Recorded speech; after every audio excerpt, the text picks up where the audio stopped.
Question, national voters డేని ప్రతి ఏటా ఏ తేదీన నిర్వహిస్తారు? జాతీయ ఓటర్ల దినోత్సవాన్ని ప్రతి ఏటా జనవరి 25వ తారీఖున నిర్వహిస్తారు. జనవరి 25వ తారీఖున ఓటర్ల దినోత్సవాన్ని జరపడానికి గల కారణం 1950 జనవరి 25 ఎలక్షన్ కమిషన్ ఏర్పడిన సంవత్సరం. 1950 జనవరి 25 అన్నమాట. 2010 జనవరి 25కు 60 ఏళ్ళు పూర్తయిన సందర్భంగా ప్రతి ఏటా జనవరి 25ను ఓటర్ల దినోత్సవంగా చేయాలని నిర్ణయించారన్నమాట. దాని కారణం వల్ల 2011 నుంచి ప్రతి ఏటా జనవరి 25ను జాతీయ ఓటర్ల దినోత్సవంగా జరుపుతూ ఉన్నారన్నమాట. కాబట్టి ఇది మైండ్లో పెట్టుకోవాలి ఈ స్టోరీ. ఇకపోతే ఓటు హక్కు వయస్సు ప్రస్తుతం 18 సంవత్సరాలు అనమాట. 18 సంవత్సరాలు ఉందన్నమాట. ఒకప్పుడు ఓటు హక్కు వయస్సు 21 సంవత్సరాలు ఉండేది. 21 సంవత్సరాల నుంచి ఓటు హక్కు వయసును 18 సంవత్సరాలకు తగ్గించిన ప్రధానమంత్రి ఎవరంటే రాజీవ్ గాంధీ. రాజీవ్ గాంధీ హయాంలో ఓటు హక్కు వయస్సు అనేటువంటిది 61వ రాజ్యాంగ సవరణ 61 అమెండ్మెంట్ 1988లో ఓటు హక్కు వయసును తగ్గించడం జరిగిందనమాట. 21 సంవత్సరాల నుంచి 18 సంవత్సరాలకు. రాజ్యాంగ సవరణ గుర్తుపెట్టుకోవాలి 61, సంవత్సరం గుర్తుపెట్టుకోవాలి 1988, ప్రధానమంత్రి గుర్తుపెట్టుకోవాలి రాజీవ్ గాంధీ. ఓకేనా? 18 సంవత్సరాలకు ఓటు హక్కు వినియోగించుకున్న మొదటి రాష్ట్రం ఏదంటే కనుక ఆంధ్రప్రదేశ్ అనే విషయాన్ని మైండ్లో పెట్టుకోవాలి. ఈ ఎలక్షన్ కమిషన్ 1950 జనవరి 25 ఏర్పడిందనమాట. మొట్టమొదటి ఎన్నికల ప్రధానాధికారి సుకుమార్ సేన్, ప్రస్తుతం రాజీవ్ కుమార్. ఎక్కువ కాలం ఎన్నికల ప్రధానాధికారిగా పనిచేసింది కేవీకే సుందరం, తక్కువ కాలం పనిచేసింది నాగేంద్ర సింగ్. మొట్టమొదటి మహిళా ఎన్నికల ప్రధానాధికారి విఎస్ రమాదేవి. ఆంధ్రప్రదేశ్ నుంచి ఎన్నికల ప్రధానాధికారి అయిన మొదటి వ్యక్తి పెరి శాస్త్రి. గొప్ప గొప్ప ఎన్నికల సంస్కరణలు తీసుకొచ్చినటువంటి వాడు టిఎన్ శేషన్. ఓటర్ గుర్తింపు కార్డులు జారీ చేసింది టిఎన్ శేషను. రామన్ మెగసెసే అవార్డులు పొందిన ఎన్నికల ప్రధానాధికారులు టిఎన్ శేషను మరియు జేఎం లింగ్డో. ఎలక్షన్ కమిషన్ ప్రధాన కార్యాలయాన్ని నిర్వాచన్ సదన్ అంటారు. ఎలక్షన్ కమిషను కార్యాలయం ఉన్న ప్రదేశం న్యూఢిల్లీ. కానీ ఎలక్షన్ కమిషన్ ప్రస్తుతం త్రిసభ్య ఎన్నికల సంఘంగా కొనసాగుతూ ఉంది. త్రిసభ్య ఎన్నికల సంఘంలో ఒక ఎన్నికల ప్రధానాధికారి ఉంటారు, మిగతా 2 ఎన్నికల కమిషనర్లు ఉంటారు. ఎన్నికల కమిషనర్ల పదవీ కాలం 6 సంవత్సరాలు, పదవీ విరమణ వయస్సు 65 సంవత్సరాలు. ఓకేనా? ఈ విషయాలు గుర్తుపెట్టుకోవాలి. ఎలక్షన్ కమిషన్కు సంబంధించి ఆర్టికల్ వచ్చి 324 ఆర్టికల్ ప్రకారం ఓకేనా రాష్ట్రపతి నియమిస్తారన్నమాట ఎన్నికల ప్రధానాధికారిని, అధికారులను. ఆ విషయాన్ని మైండ్లో పెట్టుకోవాలి. ఓకేనా? ఇవన్నీ కూడా ఎలక్షన్ కమిషన్ సంబంధించినటువంటి ముఖ్యమైనటువంటి సమాచారం అన్నమాట. ఓటర్ల దినోత్సవాన్ని ప్రతి ఏటా జనవరి 25ను నిర్వహిస్తారు. మనకి ఎలక్షన్ కమిషను ఈ ఓట్లకు సంబంధించినటువంటి వివరాలన్నీ కూడా ప్రతి రాష్ట్రానికి కావచ్చు, లోక్సభకు కావచ్చు, ఎన్నికలకు సంబంధించినటువంటి ఓటర్ల జాబితాను కూడా రూపొందిస్తుందన్నమాట. నిన్నటి రోజున మనం ఆంధ్రప్రదేశ్ సంబంధించినటువంటి ఓటర్ల లిస్టును రిలీజ్ చేయడం జరిగింది, తుది జాబితాను. నా నుంచి మీకు క్వశ్చన్ ఏంటంటే కనుక ఆంధ్రప్రదేశ్లో ప్రస్తుతం ఓటర్ల ఎంతమంది ఉన్నారు, ప్రజెంట్ ఓటర్లు ఎంతమంది, అందులో మహిళా ఓటర్లు ఎంతమంది, పురుషుల ఓటర్లు ఎంతమంది, ఏ జిల్లాలో ఓటర్లు ఎక్కువ, ఏ జిల్లాలో ఓటర్లు తక్కువ? కామెంట్ బాక్స్లో మీ సమాధానాన్ని తెలియజేయండి. నేను ఇటీవలనే ఆంధ్రప్రదేశ్లో ఓట్లకు సంబంధించినటువంటి ఆ తుది జాబితా లిస్టును అంతా కూడా మీకు చదివి వినిపించారన్నమాట. కానీ ఇప్పుడు అడిగిన క్వశ్చన్స్ అన్నీ కూడా నేను చెప్పినటువంటివే కాబట్టి మీరు ఇక్కడ సమాధానాన్ని నాకు కామెంట్ బాక్స్లో తెలియజేయండి. ఒకవేళ మీకు లేకపోతే చాలా వెరీ ఇంపార్టెంట్ అనమాట. మీ నోట్బుక్లో తిప్పి చూడండి, ఖచ్చితంగా ఆ లిస్టు మీరు రాసుకొని ఉంటారు. కాబట్టి బాగా చదివి కామెంట్ బాక్స్లో మీ సమాధానాన్ని తెలియజేయండి. Okay friends, second question, NATO కూటమిలో ఏ దేశం చేరడానికి తుర్కియే పార్లమెంట్ అంగీకారం తెలిపింది? తుర్కియే అంటే టర్కీ అనమాట. టర్కీ పేరు మారింది కదా తుర్కియే అని. ఇప్పుడు నాటో కూటమిలో ఏ దేశం చేరడానికి అంటే కనుక స్వీడన్ దేశం చేరడానికి అనమాట. ఏ దేశ పార్లమెంట్ ఆమోదించింది అంటే కనుక తుర్కియే పార్లమెంటు. చాలా ఇంపార్టెంట్ అనమాట. చూడండి, ఇక్కడ మనం ఖచ్చితంగా నాటో గురించి తెలుసుకోవాలన్నమాట. నాటో మరియు ఇప్పుడు స్వీడన్, అదేవిధంగా తుర్కియే, ఈ మూడింటి గురించి చెప్తా, నోట్ చేసుకోండి. NATO north Atlantic treaty organization, north Atlantic treaty organization 1949 April 4న ఏర్పడింది. ఈ నాటో ప్రధాన కార్యాలయం ఓకేనా బెల్జియంలోని బ్రస్సెల్. ఇప్పుడు నాటోలో 32వ సభ్యదేశం ఏదంటే స్వీడన్ అనమాట. నాటో సెక్రటరీ జనరల్ ఎవరంటే కనుక స్టోలెన్బర్గ్. ఓకే, నాటో ప్రపంచంలోనే ఒక మిలిటరీ కూటమి అనమాట. ప్రపంచంలోనే ఏకైక మిలిటరీ కూటమి ఏదంటే కనుక నాటో అనమాట. ఇది నాటోకు సంబంధించిన విషయాలు నోట్ చేసుకోవాలి. స్వీడన్ దేశ రాజధాని స్టాక్ హోమ్. స్వీడన్ దేశ భాష స్వీడన్ దేశ కరెన్సీ స్వీడిష్ క్రోనా. స్వీడన్ ప్రస్తుత ప్రధానమంత్రి క్రిస్టర్సన్. నెక్స్ట్ టర్కీ నోట్ చేసుకోండి. టర్కీ దేశ రాజధాని అంకారా. టర్కీ దేశ భాష టర్కీస్. టర్కీ దేశ కరెన్సీ లీరా. టర్కీ దేశ ప్రెసిడెంట్ ఎర్డోగన్. మన ఇమెయిల్లో చూడొచ్చు ఎర్డోగన్ గారిని, ఆయనే ఎర్డోగన్ అనమాట. కాబట్టి ఇప్పుడు టర్కీ అనేది ఆమోదించిందనమాట స్వీడన్ దేశం చేరడం కోసం 32వ సభ్య దేశంగా. దేంట్లో అంటే కనుక నాటోలో. ఇప్పుడు నాటో గురించి చెప్పా మీకు, స్వీడన్ గురించి చెప్పా, టర్కీ గురించి చెప్పా. ఈ 3 నోట్ చేసుకోండి ఓకేనా. నా నుంచి మీకు ఒక క్వశ్చన్ ఏంటంటే కనుక బ్రిక్స్ దేశంలో ఈ ఏడాది జనవరి 1వ తారీఖున 5 దేశాలు కొత్తగా చేరినాయి అనమాట. బ్రిక్స్లో ఆల్రెడీ ఇంతకుముందు 5 దేశాలు ఉన్నాయి, ఇప్పుడు కొత్తగా 5 చేరినాయి.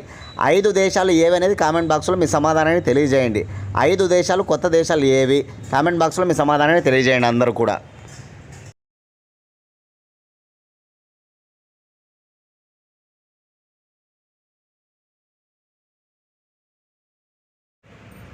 ఫెర్టిలైజింగ్ ఆఫ్ ఫ్యూచర్ అనే పుస్తకాన్ని ఎవరు రచించారు? ఫెర్టిలైజింగ్ ఆఫ్ ఫ్యూచర్ అనే పుస్తకాన్ని మన్సుఖ్ మాండవియా.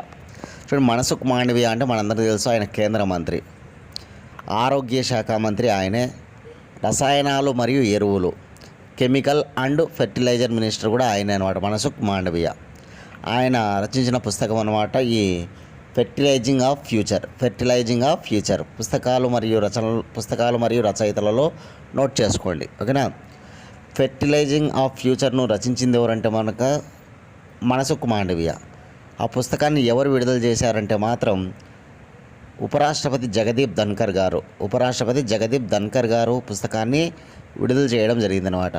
ఇమేజ్లో మనం చూడొచ్చు ప్రధానమంత్రి నరేంద్ర మోడీ ఆ ఎరువులను పరిశీలిస్తూ ఉన్నాడు చూడండి ఓకేనా. ఆ ఎరువులను తీసుకొని పరిశీలిస్తూ ఉన్నాడనమాట. కాబట్టి పుస్తకం పైన ఆయన యొక్క చిత్రాన్ని ముద్రించడం జరిగిందనమాట.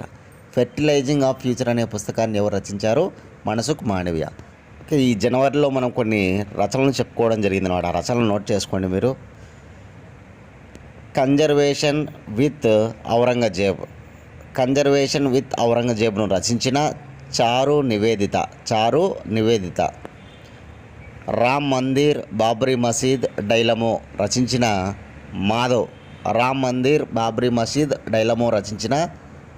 మాధవ్.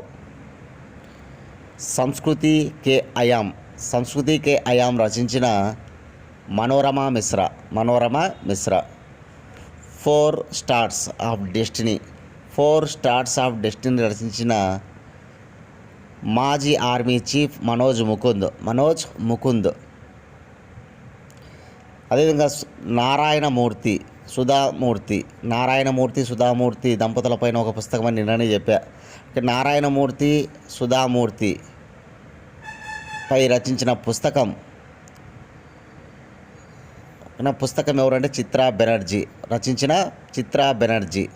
బెనర్జీ. ఇప్పుడు ఫెర్టిలైజింగ్ ఆఫ్ ఫ్యూచర్ మన్సుఖ్ మాండవియా. నా నుంచి మీకు ఒక క్వశ్చన్ ఏంటంటే కనుక నరేంద్ర మోడీ ప్రసంగాలు అంటే ఆయన యొక్క రచనగానే మనం చెప్పాలి. నరేంద్ర మోడీ రచించిన పుస్తకం ఏదనేది కామెంట్ బాక్స్లో మీ సమాధానాన్ని తెలియజేయండి. ఇటీవల నరేంద్ర మోడీ ప్రసంగాలపైన ఒక పుస్తకం రాయబడింది అనమాట. అంటే ఆయనే రచించినట్టుగా మనకి చెప్తారనమాట. నరేంద్ర మోడీ రచించిన పుస్తకం ఏంటి? కామెంట్ బాక్స్లో మీ సమాధానాన్ని తెలియజేయండి.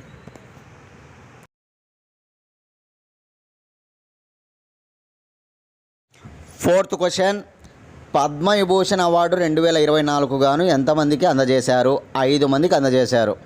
చూడండి, పద్మవిభూషణ్ చాలా ముఖ్యమైన అవార్డు అని మనకు తెలుసు. ప్రతి ఏటా కూడా పద్మ పురస్కారాలు అనేటువంటివి అందజేస్తారనమాట. ఈ ఏడాది భారతరత్న కూడా ఇచ్చారు. మన భారతదేశంలో అత్యున్నత పురస్కారం భారతరత్న, రెండవ అత్యున్నత పురస్కారం పద్మ విభూషణ్, మూడవ అత్యున్నత పురస్కారం పద్మభూషణ్, నాలుగవ అత్యున్నత పురస్కారం పద్మశ్రీ అనమాట. ఆల్రెడీ మనం భారతరత్న గురించి గత క్లాసుల్లో మనం చెప్పుకున్నాం. కర్పూరి సింగ్ ఠాగూర్ గారికి వచ్చింది, బీహార్ మాజీ సీఎం అనమాట, ఆయనకు వచ్చిందని చెప్పుకున్నాం. ఈరోజు మనం తీసుకొచ్చిన అవార్డు ఏంటంటే కనుక పద్మ విభూషణ్ అవార్డు. ఈ ఏడాది 5 మందికి అందజేశారనమాట. ఈ 5 మంది పేర్లు, వాళ్ళు ఏ రంగము, వాళ్ళు ఏ రాష్ట్రం అనేది ముందు నోట్ చేసుకోండి. తర్వాత ఒక్కొక్కరి గురించి నీట్గా చెప్పుకుందాం. ఓకేనా. Venkaiah Naidu, M Venkaiah Naidu, public affair, public వ్యవహారాలన్నమాట, ఆంధ్రప్రదేశ్. నెంబర్ 2 కొణెదల చిరంజీవి, కె చిరంజీవి, కళలు, ఆర్ట్స్ ఆర్ట్ అంటే కళలు. ఓకేనా, ఆంధ్రప్రదేశ్. నెక్స్ట్ వైజయంతిమాల కళలు, తమిళనాడు రాష్ట్రం. నెంబర్ 4 పద్మా సుబ్రహ్మణ్యం కళలు, తమిళనాడు రాష్ట్రం. నెంబర్ 5 బిందేశ్వర్ పాఠక్ సామాజిక సేవ, సోషల్ సర్వీస్ అన్నమాట, రాష్ట్రం బీహార్. ఈ 5 మంది పేర్లు, 5 రంగాలు, 5 రాష్ట్రాలు నోట్ చేసుకోవాలి. ఈ 5 మందిలో 2 ఆంధ్రప్రదేశ్ వాళ్ళు ఉన్నారు, మరొక 2 తమిళనాడు వాళ్ళు ఉన్నారు, ఒకరు బీహార్కు చెందిన వాళ్ళు ఉన్నారనమాట. అంటే పద్మవిభూషణ్ ఈసారి మన సౌత్ ఇండియా వాళ్ళకి ఎక్కువగా ఉన్నాయి. 4 ఉన్నాయి. మన దక్షిణ భారతదేశానికి చెందిన వాళ్ళు 4 ఉన్నారు, ఒకరు నార్త్ నుంచి ఉన్నారనమాట, గుర్తుపెట్టుకోవాలి. ఈ 5 మందిలో మరణాంతరం ఒకరు ఉన్నారు, బిందేశ్వర్ పాఠక్. ఇప్పుడు మన భూమి మీద లేరనమాట ఆయన, బిందేశ్వర్ పాఠక్. మిగతా 4 చిరంజీవి, వెంకయ్య నాయుడు, పద్మా సుబ్రహ్మణ్యం, తర్వాత వైజయంతిమాల, వీళ్ళ 4 కూడా మనకి తెలుసు బాగా. ఇక ఒక్కొక్కరి గురించి మనం చూస్తే పైన చూడండి, మన ఇమెయిల్లో చూస్తే వెంకయ్య నాయుడు, తర్వాత వైజయంతిమాల, తర్వాత చిరంజీవి, కింద పద్మా సుబ్రహ్మణ్యం, ఆ పక్కన బిందేశ్వర్ పాఠక్ గారు ఉన్నారనమాట. ఇక వెంకయ్య నాయుడు గురించి మనం చెప్పుకోవాల్సిన అవసరమే లేదు. వీళ్ళ పేరు మనకి అక్కర్లేని పేరు అనమాట. అంటే వీళ్ళ గురించి పరిచయం అవసరం లేదు, అంత గొప్ప వ్యక్తులు అనమాట. వెంకయ్య నాయుడు భారతీయ జనతా పార్టీకి చెందినటువంటి వ్యక్తి అనమాట. ఆంధ్రప్రదేశ్లో నెల్లూరు జిల్లాకు చెందినవాడు.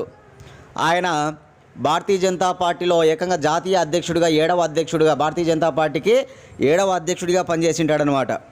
అంతేకాదు, ఇప్పుడు 13వ ఉపరాష్ట్రపతిగా 2017 నుంచి 2022 వరకు 13వ ఉపరాష్ట్రపతి అనమాట ఆయన. అంతేకాదు, పట్టణ వ్యవహారాల మంత్రిగా కూడా పనిచేసినాడు. భారతీయ జనతా పార్టీ గవర్నమెంట్లో ఆయన అర్బన్ డెవలప్మెంట్, పట్టణాభివృద్ధి శాఖ మంత్రిగా కూడా పనిచేసినాడు అనమాట. కానీ అంత గొప్ప మహనీయుడు అనమాట. చాలా ఉన్నతమైనటువంటి వ్యక్తి అనమాట మన వెంకయ్య నాయుడు. ఎక్కడ కూడా ఎవరిని కూడా తిట్టడం కానీ, అపోజిషన్ పార్టీలో ఉన్న వాళ్ళని కూడా తిట్టడం, ఇట్లాంటివన్నీ చేయడనమాట. చాలా హుందాగా ప్రవర్తిస్తాడు, చాలా ఉన్నతంగా ఉంటాడనమాట. ఇట్లాంటి వాడు ఖచ్చితంగా మనకి ఉండాల్సిందే రాజకీయాల్లో. అదేవిధంగా మనకి అక్కర్లేని పేరు, అందరికీ తెలిసిన పేరు ఏదంటే కనుక మెగాస్టార్ చిరంజీవి పేరు తెలియని వాళ్ళు ఉండరు తెలుగు రాష్ట్రాల్లో. ఎంతోమందికి ఇన్స్పిరేషన్గా, ఎంతోమంది చిరంజీవిలా కావాలి అని చెప్పి సినిమాలలోకి వచ్చి డైరెక్టర్లుగా, నిర్మాతలుగా, యాక్టర్లుగా మారిన వాళ్ళు ఎంతోమంది అనమాట. ఒక కానిస్టేబుల్ కుమారుడైనటువంటి చిరంజీవి అంచెలంచెలుగా ఎదిగి, సినిమాలలో అంచెలంచెలుగా విలనిజం నుంచి ఎదిగి గొప్పగా ఏకంగా 150 సినిమాలు పైగా నటించాడని మనందరికీ తెలుసు. ఒక సినిమాలతో ఆగిపోలేదు ఆయన, ప్రజలకు సేవ చేయాలనుకున్నాడనమాట. గొప్పగా హైదరాబాదులో బ్లడ్ బ్యాంకు, అదేవిధంగా ఐ బ్యాంకు, ఇవన్నీ కూడా ఏర్పాటు చేశాడు. ఊరికే అభిమానులు అనేవాళ్ళు మా హీరో గొప్ప, మా హీరో అని కొట్లాడడం కాదు, అభిమానులను సమాజ సేవ వైపుకు తీసుకువెళ్ళినటువంటి వ్యక్తి అనమాట చిరంజీవి. అందుకే ఆయనకు ఎప్పుడో పద్మభూషణ్ వచ్చింది. పద్మభూషణ్ నుంచి ఇప్పుడు ఆయన పద్మవిభూషణ్ పొందాడనమాట. పద్మభూషణ్ అవార్డు 2006లోనే వచ్చింది ఆయనకు. పద్మవిభూషణ్ అనేది ఇప్పుడు వచ్చింది 2024లో, గుర్తుపెట్టుకోవాలి. 2006లో పద్మభూషణ్, 2024లో పద్మవిభూషణ్ అనమాట. ఆయనకు పద్మశ్రీ లేదు, డైరెక్ట్గా పద్మభూషణ్ ఇచ్చారు, తర్వాత ఇప్పుడు పద్మవిభూషణ్ ఇచ్చారనమాట. ఓకేనా, అది గుర్తుపెట్టుకోవాలి. అంతేకాదు, మొన్న కరోనా సిచ్యువేషన్లో మనం చూస్తే కనుక సినీ కార్మికులందరికీ కూడా ఆయనే ఆదుకున్నాడనమాట. ఎవరు కూడా బయటికి రాలే, చాలామంది సినిమా నటులందరూ కూడా. కానీ చిరంజీవి బయటకు వచ్చి సినీ కార్మికుల చెంతకు వెళ్ళి అందరినీ కూడా వాళ్ళకి కావాల్సిన నిత్యావసర వస్తువులు ఇవన్నీ కూడా అందజేశాడనమాట. అంతేకాదు మనం చూసామన్నమాట, ఆక్సిజన్ సిలిండర్స్ కొరత విపరీతంగా ఉండేది. దానికోసం ప్లాంట్లు ఏర్పాటు చేసి ప్రతి జిల్లాకు కూడా ఆక్సిజన్ సిలిండర్ల ప్లాంట్లను ఆయన పంపించడం జరిగిందనమాట. ఒక సినిమా నటుడిగా, గొప్ప సమాజ సేవకుడిగా మాత్రమే కాదు, గొప్ప రాజకీయ నాయకుడిగా కూడా ఆయన ఏకంగా ఒక పార్టీ ప్రారంభిస్తాడనమాట. అదే ప్రజారాజ్యం పార్టీ ఏర్పాటు చేసి అసెంబ్లీ ఎన్నికల్లో పోటీ చేసి 18 స్థానాలు ఆ పార్టీ తరపున వస్తాయని మనందరికీ తెలుసు. 18 అసెంబ్లీ స్థానాలు అనమాట. తర్వాత క్రమంలో ఆయన దాన్ని కాంగ్రెస్ పార్టీలో విలీనం చేయడం జరుగుతుంది. ఏకంగా ఆయనకు పర్యాటక మంత్రిగా, టూరిజం మినిస్టర్గా ఆయనకు పోస్ట్ కూడా ఇవ్వడం జరుగుతుందన్నమాట. తర్వాత ఆయన మళ్ళీ మొత్తంగా పర్యాటక శాఖ మంత్రిగా ఉండేవాడనమాట. తర్వాత రాజకీయాల నుంచి మళ్ళీ తిరిగి ఆయన యొక్క సినీ జీవితంలోకి ముందు ఎలాగైతే ఉండేవాడో అలాగనే వచ్చి ఇప్పుడు మళ్ళీ సినిమాలు చేస్తూ ఉన్నాడనమాట. కానీ ఆయన కుటుంబంలో చాలామంది హీరోలు, అందరూ బ్రహ్మాండమైన హీరోలే. అందరి చిత్రాలు కూడా బ్రహ్మాండంగా ఆడడం మనం చూస్తూనే ఉంటాం. పవన్ కళ్యాణ్, అల్లు అర్జున్, రామ్ చరణ్, వరుణ్ తేజ్, వీళ్ళందరూ కూడా ఆయన ద్వారా వేసినటువంటి బాటలో వీళ్ళందరూ కూడా రావడం, వాళ్ళందరూ కూడా పేరు ప్రఖ్యాతలు సంపాదించడం మనం చూస్తున్నాం అనమాట. కాబట్టి గుర్తుపెట్టుకోవాలి, చిరంజీవికి ఈరోజు పద్మ విభూషణ్ రావడం జరిగిందనమాట. ఇకపోతే చాలా వెరీ ఇంపార్టెంట్గా వైజయంతిమాల చూస్తే కనుక సంగీత నాటక అకాడమీ అవార్డు కూడా వచ్చింది ఇదివరకు ఆమెకు 1982లో. భరతనాట్యంలో చాలా గొప్ప ప్రసిద్ధ నాట్యకారిణి, భరతనాట్యంలో గొప్ప ప్రసిద్ధ నాట్యకారిణి అనమాట. ఎవరంటే కనుక వైజయంతిమాల. సంగీత నాటక అకాడమీ అవార్డు వచ్చిందనమాట ఆమెకి. ఎప్పుడు 1982లో. ఆ విషయాన్ని మనం మైండ్లో పెట్టుకోవాలన్నమాట. అంతేకాదు ఆమె ఒక నటి కూడా, భరతనాట్యంలో గొప్ప ప్రసిద్ధే, అదేవిధంగా నటి కూడా అనమాట. నటిపరంగా కూడా ఆమెకి ఎన్నో అవార్డులు వచ్చాయి. ఫిల్మ్ఫేర్ అవార్డ్స్ 5 ఫిల్మ్ఫేర్ అవార్డులు కూడా వచ్చాయన్నమాట. కాబట్టి గొప్ప నటి. హిందీలో నటించింది, తెలుగులో నటించింది, తమిళనాడులో నటించింది. ఈమెది తమిళనాడు అనమాట. ఇది గుర్తుపెట్టుకోవాలి వైజయంతిమాల గురించి. ఇంకా పద్మా సుబ్రహ్మణ్యం తమిళనాడుకు చెందినటువంటి పర్సన్ అనమాట. ఈమె కూడా భరతనాట్య కళాకారిణి, భరతనాట్యంలో గొప్ప ప్రసిద్ధి అనమాట. ఈమెకు ఆల్రెడీ ఇదివరకు పద్మభూషణ్, పద్మశ్రీలు కూడా వచ్చింటాయి. ఆమెకు పద్మశ్రీ అనేటువంటిది 1981లో వచ్చింది. పద్మభూషణ్ 2003లో వచ్చింది. ఇప్పుడు పద్మవిభూషణ్ వచ్చిందనమాట. 1981, 2003, 2024 నోట్ చేసుకోవాలి. 1981 వచ్చేసి పద్మశ్రీ, 2003 వచ్చేసి పద్మభూషణ్, 2024 వచ్చేసి పద్మవిభూషణ్ అనమాట. ఎవరికి? పద్మా సుబ్రహ్మణ్యంకి అనమాట. భరతనాట్యంలో గొప్ప దిట్ట అనమాట ఆమె. సంగీత విద్వాంసురాలు కూడా, గొప్ప రచయిత కూడా అనమాట పద్మా సుబ్రహ్మణ్యం. ఆ విషయాన్ని ఆమె దగ్గర మనం గుర్తుపెట్టుకోవాలి. ఆమెది తమిళనాడు అనమాట. ఓకేనా. ఇకపోతే మరణాంతరం పొందినటువంటి వ్యక్తి బీహార్ రాష్ట్రానికి చెందినవాడు బిందేశ్వర్ పాఠక్ సామాజిక సేవ. గొప్ప సోషల్ సర్వీస్ అనమాట ఇతంది. పోయిన ఏడాది చనిపోయినాడు ఆయన. ఈ 5 మందిలో ఇతను చనిపోయాడు అనమాట, గుర్తుపెట్టుకోవాలి. 2023 ఆగస్టు 5వ తారీఖున ఆయన చనిపోవడం జరిగిందనమాట. ఇతను బీహార్ రాష్ట్రంలో వైశాలి ప్రాంతానికి చెందినవాడు అనమాట. వైశాలి. ఓకేనా. ఇతను సులభ్ ఇంటర్నేషనల్ అనేటువంటి గొప్ప సంస్థను స్టార్ట్ చేసి దాని ద్వారా ఎన్నో మేలైన కార్యక్రమాలు, సమాజ సేవ చేయడం జరిగిందనమాట. ఎవరంటే కనుక బిందేశ్వర్ పాఠక్ అనే విషయాన్ని మనం గుర్తుపెట్టుకోవాలి. చాలా ఫేమస్ అనమాట. ఓకేనా. ఈ 5 మంది చాలా పవర్ఫుల్ పర్సన్స్ అనమాట. చూడండి, మనకి పద్మవిభూషణ్ అనేది చాలా కీలకమైనటువంటి అవార్డు అనమాట. తర్వాత పద్మభూషణ్ 17 మందికి ఇచ్చారు. అవి నేర్చుకోవాల్సింది, అది రేపటి క్లాస్లో చెప్తా. పద్మభూషణ్ 17 మందికి, పద్మశ్రీ 110 మందికి ఇచ్చారనమాట. 110 మందికి ఇచ్చారు. అందరూ అవసరం లేదు, మన తెలుగు వాళ్ళు ఎవరైనా ఉంటే మనం చదువుకోవాలి. పద్మశ్రీ ఓకేనా, ఆంధ్రప్రదేశ్ వాళ్ళకి ఎవరికైనా వచ్చినాయా, తెలంగాణ వాళ్ళకి ఎవరికైనా వచ్చినాయా అనేది మనం చూడాలి. పద్మశ్రీ 110 మందికి వచ్చాయన్నమాట. పద్మభూషణ్ అయితే 17 మందికి వచ్చాయి. పద్మవిభూషణ్ అయితే 5 మందికి వచ్చాయి. మొత్తంగా ఈసారి పద్మ పురస్కారాలు ఎన్ని ఇచ్చారంటే కనుక 132 ఇచ్చారనమాట. ఆ నెంబర్ గుర్తుపెట్టుకోవాలి ఖచ్చితంగా. 132 ఇచ్చారు. అందులో మహిళలు 30 మంది ఉన్నారు. 30 మంది. అదేవిధంగా ఈ 132లో 2 జంటలు కూడా ఉన్నాయన్నమాట. ఓకేనా. జంటకు ఒక్కటే ఇస్తారు అవార్డు, అట్లా 2 జంటలు ఉన్నాయన్నమాట. ఓకేనా, గుర్తుపెట్టుకోవాలి. అదేవిధంగా మరణాంతరం అవార్డులు ఇచ్చారు, అదేవిధంగా విదేశీయులకు ఇచ్చారు. అవన్నీ కూడా రేపటి క్లాస్లో కలిసి తెలుసుకుందాం. ఒకే రోజు చాలా లెంతీ అవుతుందన్నమాట. ఓకేనా. కాబట్టి ఈ రోజుకు పద్మవిభూషణ్ మైండ్లో పెట్టుకోండి. రేపు పద్మభూషణ్ చెప్తా, మరుసటి రోజు పద్మశ్రీ చెప్తా, దాని తర్వాత తెలుగు వాళ్ళని చెప్తా. నీట్గా ఈ అవార్డ్స్ క్లీన్గా మనకు కంప్లీట్ అయిపోతాయి అనమాట. ఓకేనా, రైట్.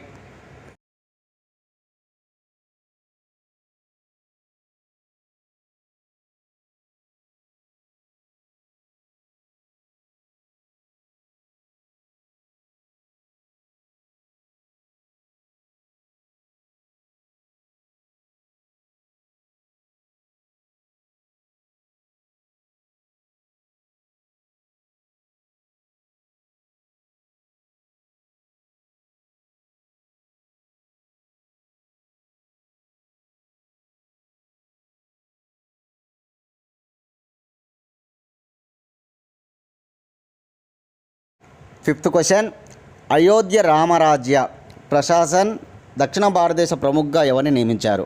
చూడండి, అయోధ్య రామ మందిరము, అందులో రాముడి విగ్రహ ప్రతిష్ట జనవరి 22న ప్రధానమంత్రి నరేంద్ర మోడీ చేయడం జరిగిందన్నమాట. అక్కడ బాలరాముడు అనమాట, అంటే 5 సంవత్సరాల బాలుడిగా ఉన్నటువంటి రాముని విగ్రహం అనమాట. ఓకేనా, మనందరికీ తెలుసు.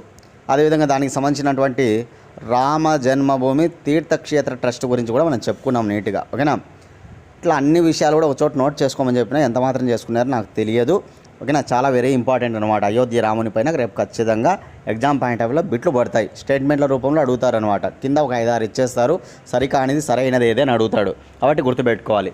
సరే, ఈరోజు ఏంటంటే కనుక మన సౌత్ ఇండియాకు సంబంధించి ఈ అయోధ్య రామరాజ్య ప్రశాసన్ దక్షిణ భారతదేశ ప్రముఖుడిగా ఎవరిని నియమించబడ్డారు అంటే కనుక రాచూరి రాజశేఖర్ అనమాట. ఇక్కడ ఇమేజ్లో మనం చూడొచ్చు అతన్ని, రాచూరి రాజశేఖర్ గారు.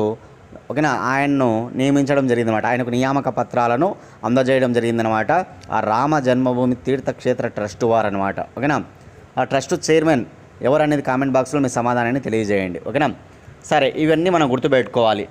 అదేవిధంగా నా నుంచి మీకు ఒక క్వశ్చన్ ఏంటంటే కనుక అయోధ్య రామ మందిరానికి సంబంధించి ప్రధానమంత్రి నరేంద్ర మోడీ పోస్టల్ స్టాంపులు ఓకేనా రిలీజ్ చేయడం జరిగింది కదా, స్మారకార్థము పోస్టల్ స్టాంపు రిలీజ్ చేశాడు.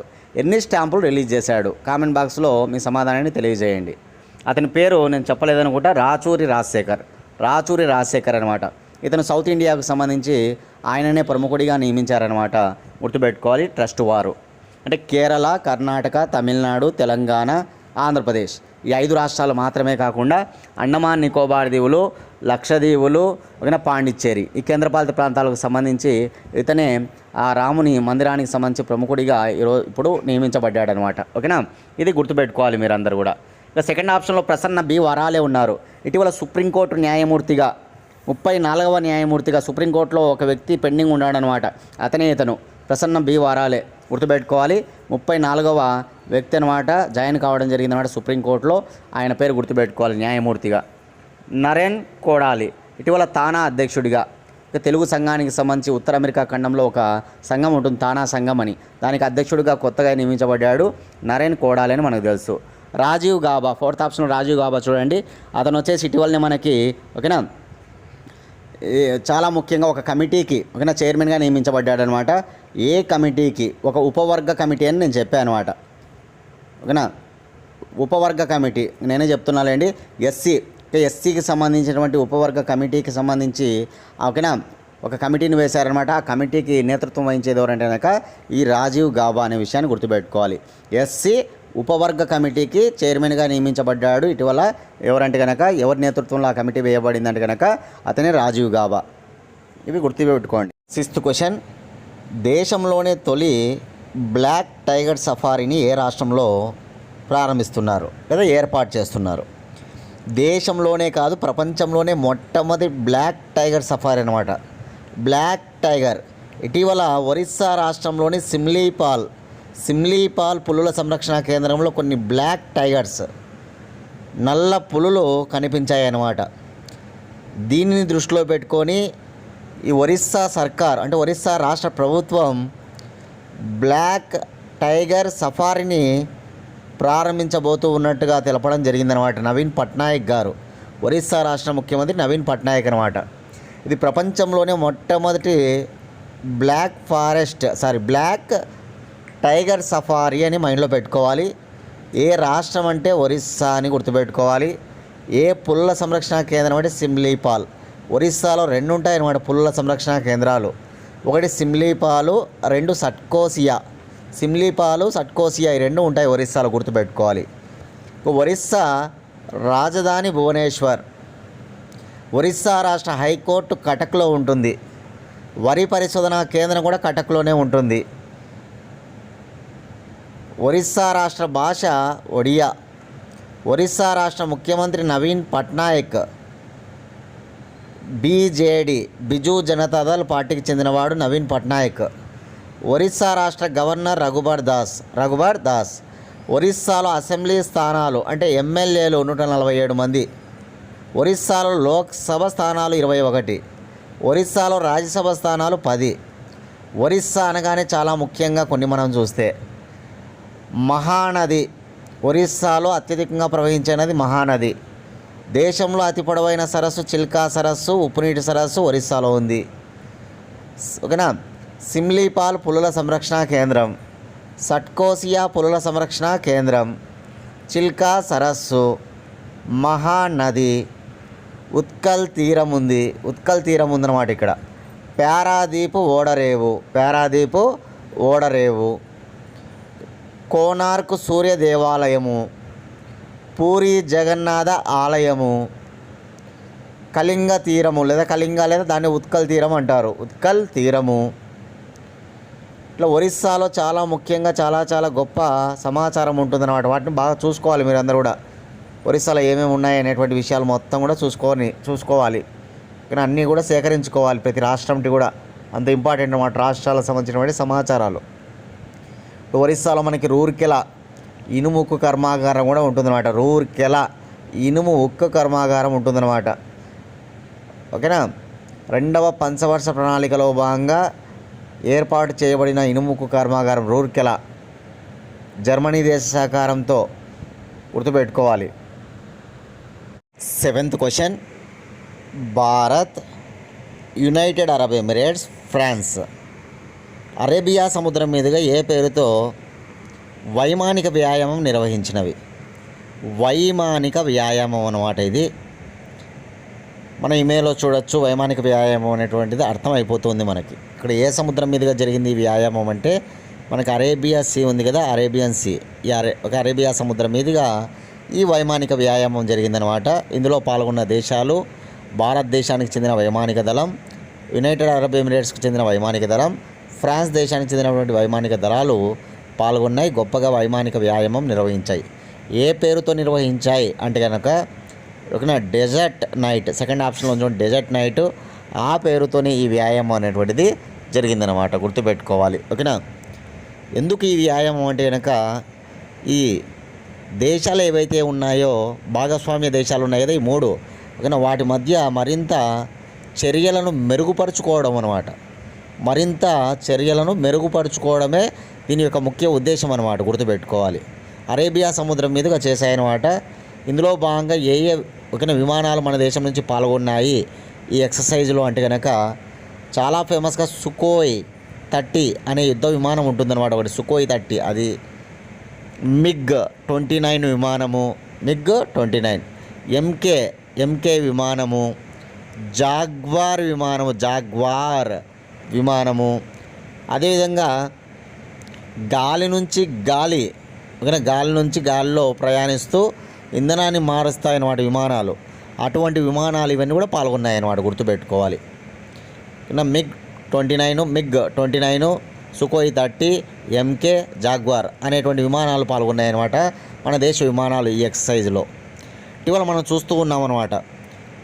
ఏవైతే జలమార్గాలు ఉన్నాయో మనకు సముద్రాల్లో జలమార్గాలు ఉంటాయన్నమాట. అక్కడ రవాణా నౌకలు ప్రయాణిస్తూ ఉంటాయి కదా, దానిపైన సముద్రాలలో కూడా దొంగలు తయారైనారన్నమాట, మిలిటెంట్లు తయారైనారన్నమాట, ఉగ్రవాదులు తయారైనారన్నమాట. ఇటీవల మనం చూస్తున్నటువంటి ఉగ్రవాదులు మిలిటెంట్లు ఎవరంటే హౌతీలు.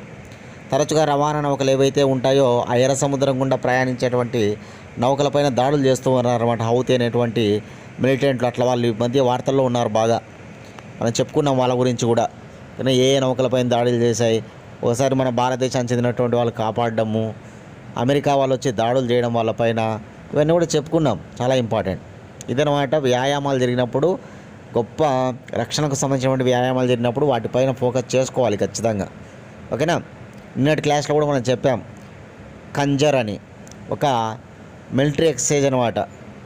మనం ఏ దేశంతో కలిసి చేసాం. కంజర్ అనేటువంటి వ్యాయామం అనేటువంటిది ఇప్పుడు ప్రారంభించబడింది 11వ ఎడిషన్ అని చెప్పామన్నమాట. ఈ 11వ ఎడిషన్ ఎక్కడ జరిగింది, ఏ 2 దేశాల మధ్య కంజర్ అనేటువంటి జాయింట్ మిలిటరీ ఎక్సర్సైజ్ జరుగుతుంది అనేది కామెంట్ బాక్స్లో మీ సమాధానాన్ని తెలియజేయండి. దాంతోపాటు నేను వేరే దేశాలతో చేసేటన్నీ ఒక లిస్ట్ ఇచ్చాను అనమాట మీకు నిన్న. ఓకేనా. యుద్ధ అభ్యాస్ అని, వజ్ర ప్రహార్ అని, శక్తి అని, ఓకేనా, ఇట్లా పేర్లన్నీ కూడా, అజయ వారియర్ అని, ఫ్రింజెక్స్, ధర్మాగార్డియను, మైత్రి శక్తి, మిత్రశక్తి, హరిమౌ శక్తి, ఇట్లా ఆ పేర్లతో కూడా మీకు తెలియకపోయినా చదవాల్సిందే. మీ నోట్స్ తిరిగి తిప్పితే కనుక అవన్నీ ఉంటాయి. అవన్నీ బాగా చదివి కామెంట్ బాక్స్లో మీకు తెలిసిన కాడికి అన్నీ కూడా చేయండి, చూద్దాం. 8th క్వశ్చన్, వికసిత్ భారత్ భారత్ లోక్తంత్రాకి మాతృక అనే థీమ్ దేనికి ఉద్దేశించబడినది? చూడండి, ఈ ఏడాది ఒక థీమ్ అన్నమాట ఇది. వికసిత్ భారత్ భారత్ లోక్తంత్రాకి మాతృక అనే థీమ్ దేనికి ఉద్దేశించబడినది అంటే కనుక ఇది ప్రజాస్వామ్యాన్ని సూచిస్తూ ఉందన్నమాట. ఈ థీమ్ అనేటువంటి దేన్ని సూచిస్తూ ఉందంటే ప్రజాస్వామ్యం, డెమోక్రసీని సూచిస్తూ ఉందన్నమాట. ఈ థీము ఈ ఏడాది జరుగుతున్నటువంటి 75వ గణతంత్ర దినోత్సవ వేడుకలు, 75వ రిపబ్లిక్ డే సెలబ్రేషన్స్, దీనికి సంబంధించిన థీమ్ అన్నమాట. చాలా ఇంపార్టెంట్, నోట్ చేసుకోవాలి. వికసిత్ భారత్ భారత్ లోక్తంత్రాకి మాతృక. ఈ 75వ గణతంత్ర దినోత్సవ వేడుకలు ఢిల్లీలో కర్తవ్య పథులో జరుగుతూ ఉన్నాయన్నమాట. ఓకేనా. రాష్ట్రపతి జెండా వందనం చేయడం జరుగుతుంది. ఎప్పుడైనా సరే రిపబ్లిక్ డే వేడుకల్లో జెండా వందనం చేసేది ఎవరంటే కనుక రాష్ట్రపతి గారే. ఇప్పుడు ద్రౌపది ముర్ము ఉంది కాబట్టి ఆమె జెండా వందనం చేయడం జరుగుతుందన్నమాట. అదే మనకి ఇండిపెండెన్స్ డే రోజున అయితే కనుక ప్రధానమంత్రి జెండా వందనం చేయడం జరుగుతుందన్నమాట. రిపబ్లిక్ కాబట్టి రాష్ట్రపతి గారే అనమాట. ఓకేనా. ఈ ఏడాది జరగబోయేటువంటి కొన్ని ఈవెంట్స్ యొక్క థీమ్స్ అనమాట. కింద ఆప్షన్స్లో ఉన్నాయి చూడండి, 4 థీమ్స్ చెప్తా, నోట్ చేసుకోండి అందరు కూడా. 109వ ఇండియన్ సైన్స్ కాంగ్రెస్ సమావేశం హైదరాబాద్లో జరగబోతుంది, ఫిబ్రవరిలో జరగబోతుంది అనమాట. ఈ 109వ ఇండియన్ సైన్స్ కాంగ్రెస్ సమావేశం థీమ్ ఏంటంటే కనుక the global perspective, science and technology for sustainable future. 3 పదాలు ఉన్నాయి చూడండి, ఆ 3 పదాలు మైండ్లో పెట్టుకొని కలిపేసి చదువుకోండి. The global perspective, science and technology, మరొక పదం సస్టైనబుల్ ఫ్యూచర్ అనే పదం కూడా ఉంది. 3 పదాలతో ఈ థీమ్ అనేటువంటిది నొక్కబడింది అనమాట. నెంబర్ 2, 75వ గణతంత్ర దినోత్సవ వేడుకలు రిపబ్లిక్ డే సెలబ్రేషన్స్కి సంబంధించి వికసిత్ భారత్ భారత్ లోక్తంత్రాకి మాతృక, ఇది థీమ్ అనమాట. ప్రజాస్వామ్యాన్ని చెబుతూ ఉన్నటువంటి థీమ్ అనమాట ఇది. నెక్స్ట్, ప్రవాస భారతీయ దివాస్. ప్రతి ఏటా కూడా జనవరి 9వ తారీఖున ప్రవాస భారతీయ దివాస్ జరుగుతుంది. ఓకే, మనందరికీ తెలుసు. ఈ ఏడాది జరిగే ప్రవాస భారతీయ దివాస్ యొక్క theme reliable partners for India progress in Amrit Kaal. India progress in Amrit Kaal, ఇది కూడా 3 పదాలతో ఉంది చూడండి. ఒకటి రిలయబుల్ పార్ట్నర్సు, ఇండియా ప్రోగ్రెస్సు, అదేవిధంగా అమృత్ కాల్ అనమాట. ఈ 3 పదాలతో ఉందన్నమాట ఈ థీమ్. ఆ 3 పదాలు నోట్ చేసుకోవాలి మెయిన్గా. నెక్స్ట్, 10వ వైబ్రెంట్ గుజరాత్ సమ్మిట్. మనకు తెలుసు 10వ వైబ్రెంట్ గుజరాత్ సమ్మిట్ గురించి మనం చెప్పాము ఆల్రెడీ బాగా. దీని థీమ్ ఏంటంటే గేట్వే టు ద ఫ్యూచర్. కాబట్టి ఈ 4 ఈవెంట్స్ యొక్క థీమ్స్ నోట్ చేసుకోండి. రేపు నేను క్లాస్ చెప్పేటప్పుడు వీటికి సంబంధించిన క్వశ్చన్స్ అడుగుతా. ఓకేనా, బాగా చదివేసేయండి అనమాట. ఎవరైతే క్లాస్ ఫాలో అవుతున్నారో మీరు అందరూ కూడా లైక్ చేయండి, దయచేసి లైక్ చేయండి. అదేవిధంగా ఇంకా ఎవరైనా సబ్స్క్రైబ్ చేసుకోకపోతే సబ్స్క్రైబ్ చేసుకోండి. మన ఛానల్ని కనీసం 3కి షేర్ చేయండి.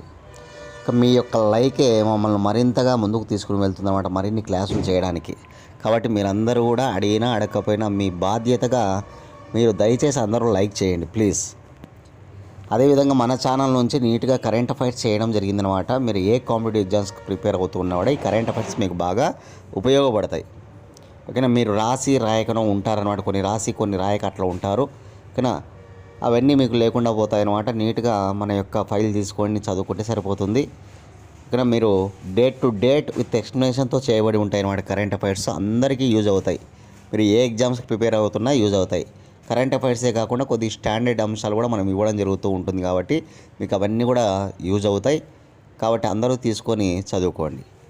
8186006848 అనే నెంబర్కి 100 రూపీస్ ఫోన్పే చేసి అదే నెంబర్కి స్క్రీన్ షాట్ పెట్టండి. 24 గంటల లోపల మేము PDF ఫైల్ పంపిస్తాం. 8186006848 అనే నెంబర్కి 100 రూపీస్, 100 రూపాయలకే 1 ఇయర్ కరెంట్ అఫైర్స్ అనమాట. 2023 టోటల్ కరెంట్ అఫైర్స్ మీకు అందజేయడం జరుగుతుంది.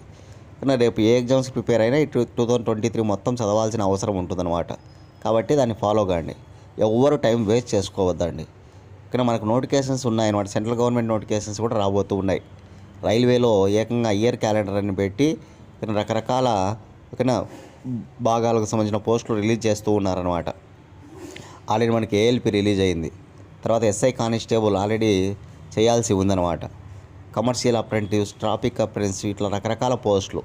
మీ పిల్లలు ఎవరైనా ఉంటే చదివియండి బాగా, వాళ్ళను ఖాళీగా పెట్టకుండా. డిగ్రీ కంప్లీట్ అయిన వాళ్ళు ఉంటే, ఇంటర్ కంప్లీట్ అయిన వాళ్ళు ఉన్నా కానీ వాళ్ళని బాగా చదివియండి కాంపిటేటివ్ ఎగ్జామ్స్ సంబంధించి. కానీ వాళ్ళకి కోచింగ్ ఇప్పించండి. కోచింగ్ కూడా మన దగ్గర ఉంది. నీట్గా రైల్వేకి సంబంధించినటువంటి coaching ఇవ్వబడుతుందన్నమాట.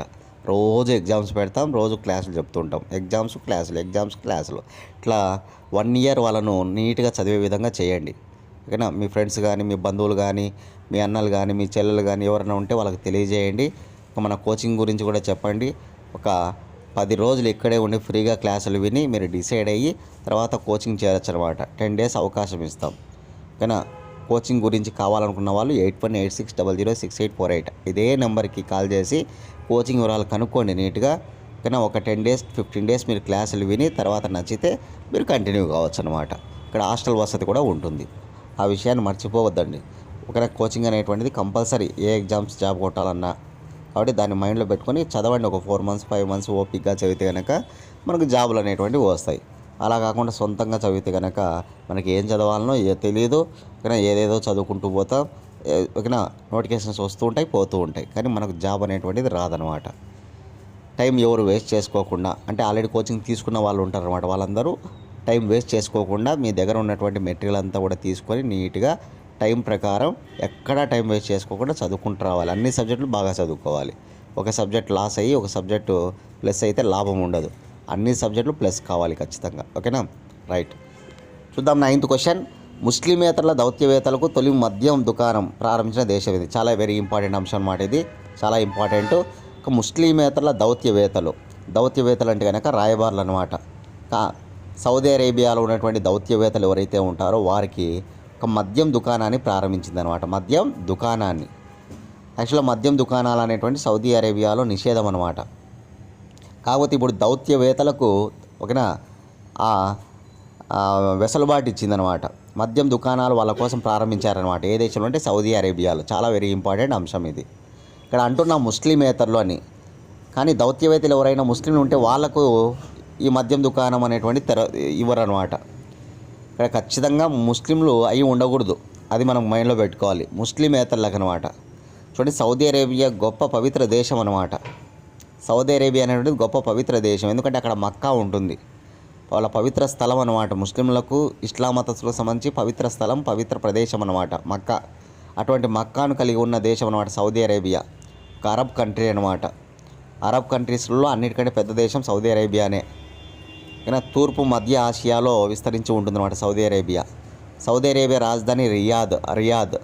Saudi Arabia currency riyal. Saudi Arabia భాష అరబిక్. సౌదీ అరేబియాలో అధ్యక్షుడు, ప్రధానమంత్రి ఇట్లా ఉండరు. అక్కడ రాజు, యువరాజు ఉంటారన్నమాట. సౌదీ అరేబియాకు రాజు ఎవరంటే సల్మాన్. ఇప్పుడు సౌదీ అరేబియాకు యువరాజు ఎవరంటే మహమ్మద్ అనమాట. ఈ సౌదీ అరేబియా రాజధాని రియాదు, కరెన్సీ రియాలు, భాష అరబిక్, రాజు. ఓకేనా. రాజు ఎవరు?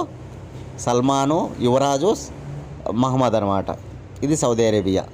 కాబట్టి ముస్లిమేతరుల దౌత్యవేత్తలకు తొలి మద్యం దుకాణం ప్రారంభించిన దేశం ఏదంటే సౌదీ అరేబియా. ఇటీవల మనం ఒక అంశం చెప్పుకున్నాం. ఓకే, నా నుంచి మీకు క్వశ్చన్ ఏంటంటే కనుక ఇటీవల ల్యాబ్లో తయారు చేసినటువంటి బీఫ్ అమ్మకాలను ఆమోదించిన దేశం ఏది? ల్యాబ్లో తయారు చేసిన బీఫ్ ఓకేనా అమ్మకాలకు అంటే విక్రయానికి ఆమోదించిన దేశం ఏది? కామెంట్ బాక్స్లో మీ సమాధానాన్ని తెలియజేయండి. Last question. బ్రిటన్లో ఏ భారత సంతతి వ్యక్తికి బ్లావెత్నిక్ అవార్డు 2024 అందజేశారు? సో బ్రిటన్ దేశంలో ఇచ్చేటువంటి అవార్డు అనమాట ఇది. బ్రిటన్ దేశంలో బ్లావెత్నిక్ ఫ్యామిలీ ఫౌండేషన్ అనే ఒక ఫౌండేషన్ ఉంటుంది. వారు ఈ అవార్డును ప్రతి ఏటా అందజేస్తారనమాట. ఎవరికి అందజేస్తారంటే సైన్స్ అండ్ టెక్నాలజీలో ఎవరైతే గొప్ప వ్యక్తులు ఉంటారో వారికి అందజేస్తారనమాట. సైన్స్ అండ్ టెక్నాలజీ, శాస్త్ర సాంకేతిక రంగంలో ఉన్నటువంటి శాస్త్రవేత్తలు ఉంటారు కదా, ఆ శాస్త్రవేత్తలకు ప్రముఖంగా ఇచ్చే అవార్డు అనమాట. బ్రిటన్లో ఈ అవార్డు పేరు ఏంటంటే కనుక బ్లావెత్నిక్ అవార్డు. ఈ బ్లావెత్నిక్ అవార్డుకు మన భారత సంతతి చెందినటువంటి వ్యక్తులు 3 ఎంపికయ్యారనమాట. ఆ 3 ఇక్కడ ఇమేజ్లో చూస్తున్నాం వాళ్ళ ఫోటోలను. ఓకేనా, ఆ ముగ్గురు పేర్లు కూడా నేను ఆప్షన్లో ఇచ్చేసాను మీకు. తన్మయ్ భారత్, రాహుల్ నాయరు, మోహుల్ మాలిక్. తన్మయ్ భరత్, రాహుల్ నాయరు, మోహుల్ మలిక్. గుర్తుపెట్టుకోవాలి ఈ ముగ్గురిని. తన్మయ్ భరత్, రాహుల్ నాయర్, మోహుల్ మాలిక్ అనమాట. ఇది డైరెక్ట్ బిట్ అనమాట. ఓకేనా. బ్లావెత్నిక్ అవార్డు 2024 ఏ దేశం ఇస్తుంది? బ్రిటన్ దేశం ఇస్తుంది. దీన్ని 2007 నుంచి ప్రారంభించింది. సైన్స్ అండ్ టెక్నాలజీ శాస్త్రవేత్తలకు ఇస్తారు. ఓకేనా. ఏ ఫౌండేషన్ ఇస్తుందంటే బ్లావెత్నిక్ ఫ్యామిలీ ఫౌండేషన్ ఇస్తుంది. ఈ ఏడాది మన దేశానికి సంబంధించిన ముగ్గురికి ఇచ్చారనమాట. వాళ్ళ పేరు ఏంటంటే తన్మయ్ భరత్, రాహుల్ నాయరు, మోహుల్ మాలిక్. ఇది నోట్ చేసుకుంటే మీరు సరిపోతుందన్నమాట. ఓకేనా. ఇక నా నుంచి మీకు ఒక క్వశ్చన్ ఏంటంటే కనుక అవార్డులకు సంబంధించి Golden Globe Awards. Golden Globe అవార్డ్స్లో మనం చదువుకోవాల్సింది ఖచ్చితంగా ఉత్తమ చిత్రం, ఉత్తమ దర్శకుడు, ఉత్తమ నటుడు, ఉత్తమ నటి, అదేవిధంగా ఉత్తమ సహాయ నటుడు, ఉత్తమ సహాయ నటి. ఆల్రెడీ మనం బాగా చెప్పామన్నమాట. వీటి గురించి 2-3 రోజులు నేను ఎక్స్ప్లెయిన్ చేశాను అనమాట. కాబట్టి మీరేం చేయాలంటే కనుక గోల్డెన్ గ్లోబ్ అవార్డ్స్ 2024 ఉత్తమ చిత్రం, ఉత్తమ దర్శకుడు, ఉత్తమ నటుడు, ఉత్తమ నటి, ఉత్తమ సహాయ నటుడు, ఉత్తమ సహాయ నటి ఎవరు? కామెంట్ బాక్స్లో మీ సమాధానాలు తెలియజేయండి. తెలియకపోతే ఖచ్చితంగా నోట్స్ తిరగదిప్పి బాగా చదివేసి కానీ కామెంట్ బాక్స్లో జత చేయండి. అందరూ చేయాలి, కొంతమందే చేస్తున్నారనమాట. చూద్దాం, అందరూ చేయాలి. ఓకేనా. రైట్. అదేవిధంగా అందరూ లైక్ చేయాలి ప్లీజ్. అందరూ లైక్ చేయండి ఇప్పుడే. ఇవి అన్నమాట ఇవాళ కరెంట్ అఫైర్స్. రేపటి క్లాస్లో మళ్ళీ కలుసుకుందాం ఫ్రెండ్స్. థ్యాంక్స్.